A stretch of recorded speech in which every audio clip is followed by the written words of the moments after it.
नमस्कार, India this week में आपका स्वागत है। कश्मीर घाटी जल रही है और साथ ही सरहद पर पाकिस्तानी सेना की हैवानियत एक बार फिर से देखने को मिली।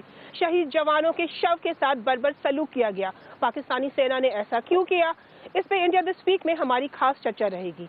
पर इससे पहले अलगाववादी नेताओं के पास पैसा कहां से आ रहा है, कश्मीर घाटी में आतंक फैलाने के लिए पैसा कहां से आ रहा है, ये हमारी एक्सक्लूसिव रिपोर्ट है।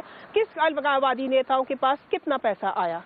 साथ साथ कश्मीर से गुजरात तक टेरर कॉरिडोर बनाने का पाकिस्तान का एजेंडे को हम बेपर्दा करेंगे। पर सबसे पहले हमारी खास रिपोर्ट, कश्मीर में अलगाववादी नेताओं के पास पैसा कहां से आ रहा है। 27 साल से इसी तरह कश्मीर घाटी आतंक की आग में झुलस रही है। आतंक के ये वीडियो दहशत पैदा करते हैं। 27 साल में बस आतंक का चेहरा बदला है, सोच और खौफनाक हुई है।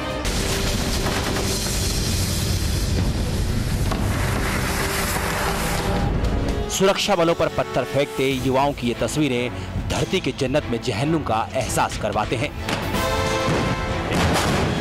क्यों सुलग रही है घाटी, आतंक की आग को कौन भड़का रहा है?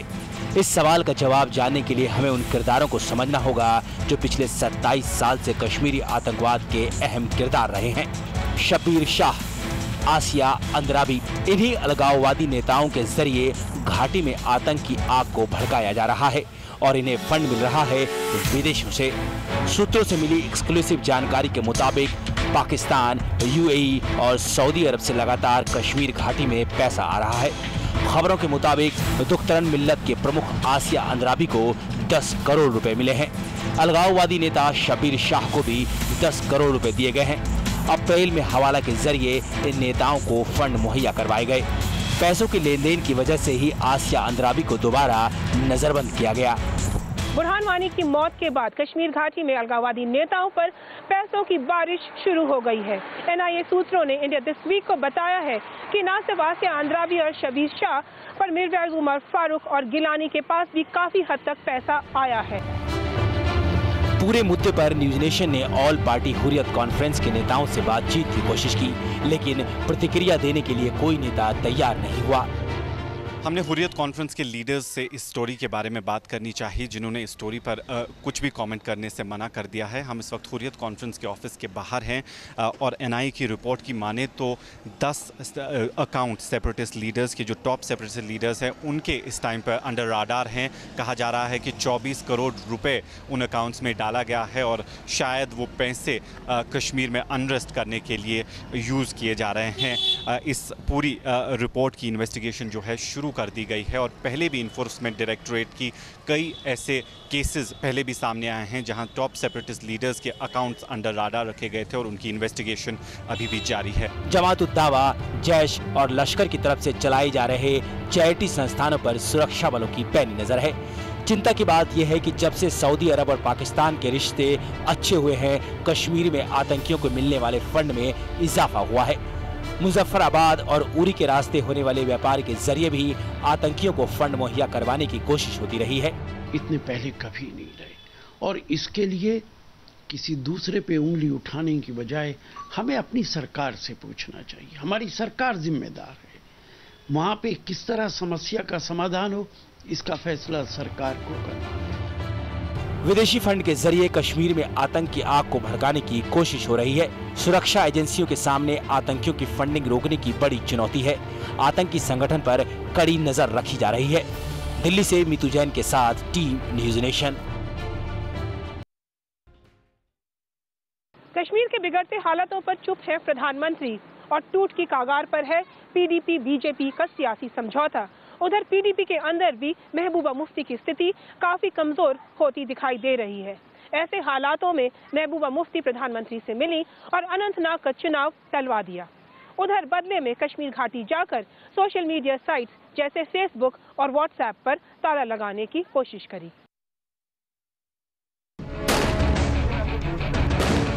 ये प्रोपेगेंडा की तस्वीरें हैं जिसके जरिए कश्मीर में आतंक की आग को भड़काया जा रहा है।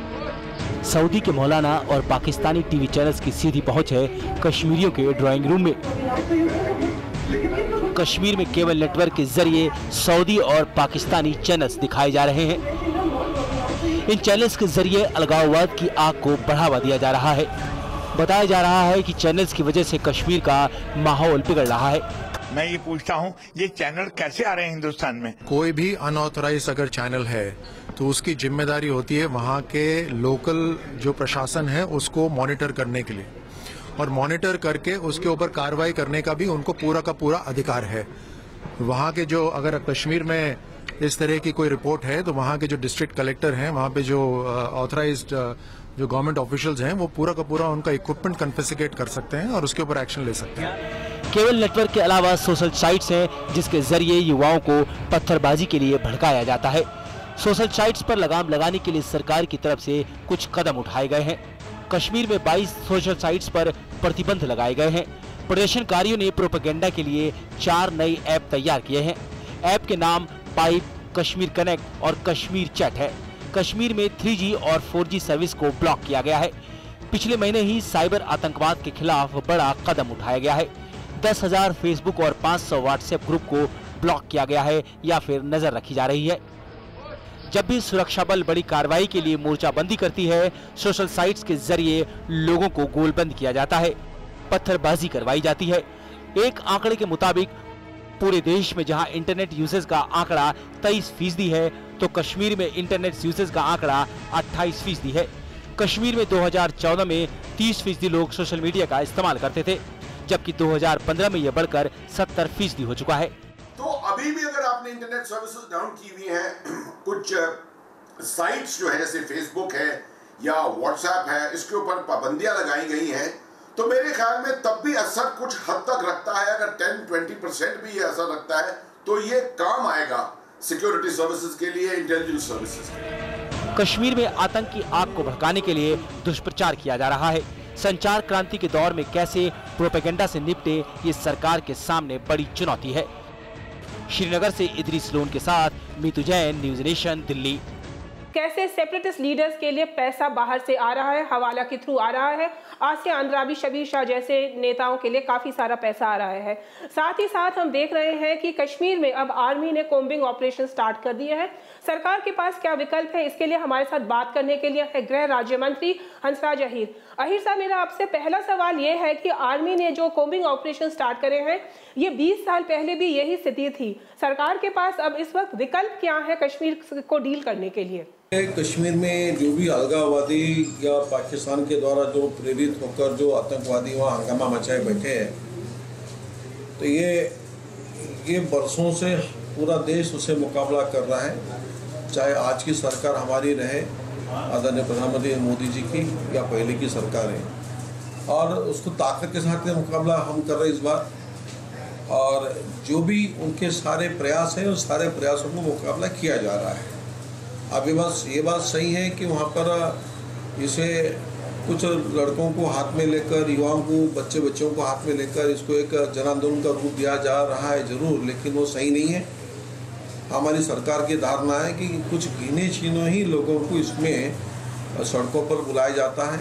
बिल्कुल ठीक सर। इसके साथ साथ अगर हम देखें तो जो पाकिस्तान से हमारी जो खबरें आ रही हैं, जो सेपरेटिस्ट लीडर्स हैं और बाकी अन्य राज्यों से भी काफ़ी सारे ऐसे कंट्रीज हैं जहां से इन अलगाववादी नेताओं के लिए, जो हुर्रियत कॉन्फ्रेंस है, इन नेताओं के लिए काफ़ी सारा पैसा आ रहा है। हमारे पास ये भी पुख्ता जानकारी है कि आसिया अंद्राबी और शबीर शाह जैसे नेताओं के लिए पिछले महीने ही 10-10 करोड़ रुपए आए थे सर। नहीं, ये बात से कोई दुमत नहीं हो सकता है, दो राय नहीं हो सकती है कि उन्हें पाकिस्तान सरकार द्वारा पाकिस्तान से उनको आर्थिक सहायता मिलती है।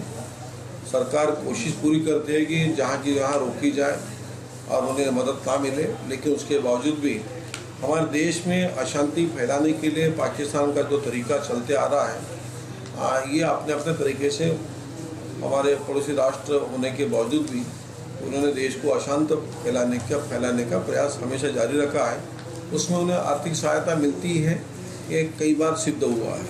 इसको रोकने के लिए सरकार पूरा प्रयास करती है और उन्हें पूरी मदद मिलने के लिए कई जगह रोक लगी है। सवाल मेरा ये है आहिर साहब कि अब उन लोगों ने हमारे 2 लोगों का सर काटा है। हमने पिछली बार जब ऐसी कुछ हरकत हुई थी, हमने एक सर्जिकल स्ट्राइक कैरी आउट किया था। इस बार हमारे पास क्या विकल्प है? हम क्या सर्जिकल स्ट्राइक करेंगे या हम कुछ और? ये बातें मैं आपसे नहीं कह सकता हूँ, लेकिन इतना जरूर कहूँगा कि हम पूरी ताकत से उनसे मुकाबला करेंगे। ये ताकत भारत देश में है सेम के साथ में है, हम पूरी ताकत से मुकाबला कर रहे हैं। कल क्या करना है ये हम तो आपको नहीं बताएंगे, सरकार नहीं बताएंगी, मैं तो नहीं बताऊंगा। जो करना है मुकाबला किया जाए। मेरा एक सवाल है सोशल मीडिया को लेके। होम मिनिस्ट्री ने अभी वहां पे कम से कम 22 सोशल मीडिया साइट्स को बंद करवाया है, 10,000 फेसबुक पेजेस को बंद करवाया है, 500 व्हाट्सएप मैसेंजर ग्रुप्स को बंद करवाया है। ये एक नीति का हिस्सा है। ये जो हमने किया है सोच के किया है और सरकार करते रहेगी, ये सारी चीजें करते रहेंगे। इस पे सोशल मीडिया का कितना बड़ा रोल है? ये देश की सुरक्षा के हित में है, देश की रक्षा के हित में है। Thank you sir. तो ये थे हंसराज अहीर हमारे साथ बात कर रहे थे। कश्मीर पे हमारे क्या विकल्प है उसको उन्होंने बताया। इंडिया दिस वीक में फिलहाल इतना ही। अगले हफ्ते हम फिर पेश होंगे इसी दिन इसी वक्त कुछ नए सुलगते मुद्दों के साथ। देखते रहिए न्यूज़ नेशन।